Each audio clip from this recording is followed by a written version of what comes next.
अच्छा, कई केसेस ऐसे आपने मिल सकते हैं। एक प्रमाण पत्र में ऐसा दावा किया है जी कि सर। आप राजस्थान की साधारणतः निवासी हैं, ऑर्डिनरी रेजिडेंट हैं। क्या बता सकते हैं कि भारत के किस कानून के तहत निवासी की परिभाषा तय की जाती है? सर, निवासी की परिभाषा नागरिकता अधिनियम 1955 के तहत। अच्छा, और अभी जो नागरिकता अधिनियम में संशोधन पारित हुआ है, जी सर।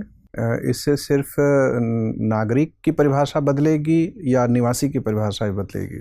सर, उसमें हम नागरिकता देने की ही बात कर रहे हैं। ठीक है। इतिहास पढ़ते समय मैं गौर कर रहा था, आपने मध्यकालीन इतिहास में ज़्यादा अध्ययन किया है। जी सर। मध्यकालीन इतिहास के आर्थिक और सांस्कृतिक पहलू पे आपने अलग से अध्ययन किया है। क्या खासियत थी, थोड़ा संक्षेप में बताएं।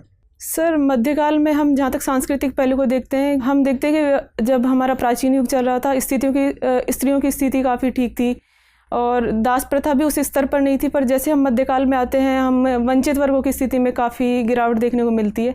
आर्थिक स्तर पर मुस्लिम शासकों ने काफ़ी काम किया, कई नई नई योजनाएं भी उन्होंने लागू की। जैसे मोहम्मद बिन तुगलक ने कई सारे प्रयास किए, तो कुछ सुधार भी देखने को मिलते हैं आर्थिक स्तर पर। फिरोज शाह तुगलक की औद्योगिकरण में क्या भूमिका थी? मध्यकाल में भारत में उद्योग का काफ़ी विकास हुआ, अंग्रेजों ने आके उसको बर्बाद कर दिया, जिसको डी इंडस्ट्रियलाइजेशन कहते हैं। तो तुगलक की क्या भूमिका थी औद्योगिक प्रगति में? सर, उसने नए नए उद्योगों को प्रोत्साहन दिया, उसने कई नहरें बनवाई। कौन कौन से उद्योग का प्रोत्साहन दिया फिरोज शाह तुगलक ने? सॉरी सर, अच्छा, वो मेरे ध्यान नहीं को है नहीं।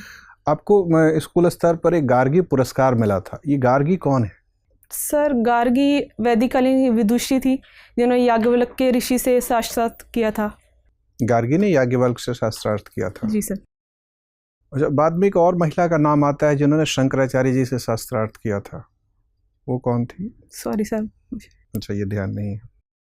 अभी प्रधानमंत्री जी ने ये कहा है कि भारत में आयकर दाता, व्यक्तिगत आयकर दाताओं की संख्या 1.4 करोड़ ही है, हालांकि रिटर्न भरने वालों की संख्या 6 करोड़ के आसपास है। तो ये तो एक विडंबनापूर्ण स्थिति है कि जब लोग रिटर्न भर रहे हैं तो आयकर क्यों नहीं दे रहे हैं? वास्तव में आयकर 1.40 करोड़ लोग ही क्यों दे रहे हैं? आयकर में जो अधिनियम है, उसमें कई सारे प्रावधान है। उसके तहत आप कई तरह की छूट और एग्जेम्पशंस ले सकते हैं। उसके बाद अगर आपका टैक्स बन रहा है तो ये आपको टैक्स देना होगा। तो ये इस वर्ष जो बजट में नया प्रस्ताव आया है आयकर को लेकर, क्या असर पड़ सकता है? क्या अगले साल आयकर दाताओं की वास्तविक संख्या बढ़ जाएगी बहुत?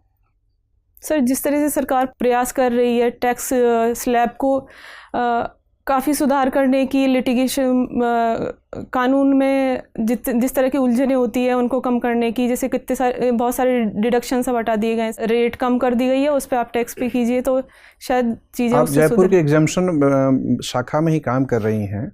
इस वर्ष के बजट प्रस्ताव के बाद कौन कौन से इनकम टैक्स एग्जाम्पशंस बचे रहेंगे? ध्यान दिया है आपने इस पर? इनकम टैक्स एग्जेम्पशंस 70 के आसपास एग्जाम्पशन डिडक्शन तो ख़त्म कर दिए गए हैं, लेकिन 100 में से लगभग 30 बचे रहेंगे। तो कोई एक दो ऐसा महत्वपूर्ण एग्जाम्पशन जो बचा रहेगा, जिसका फ़ायदा लोगों को मिलता रहेगा?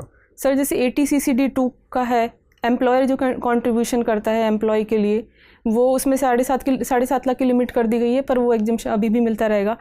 ATCCD 4 का एग्जेम्पशन भी मिलता रहेगा। सुकन्या योजना वाला एग्जाम्पशन बचा रहेगा कि बंद हो जाएगा? सर, वो मिलता रहेगा। अच्छा, ठीक है, धन्यवाद।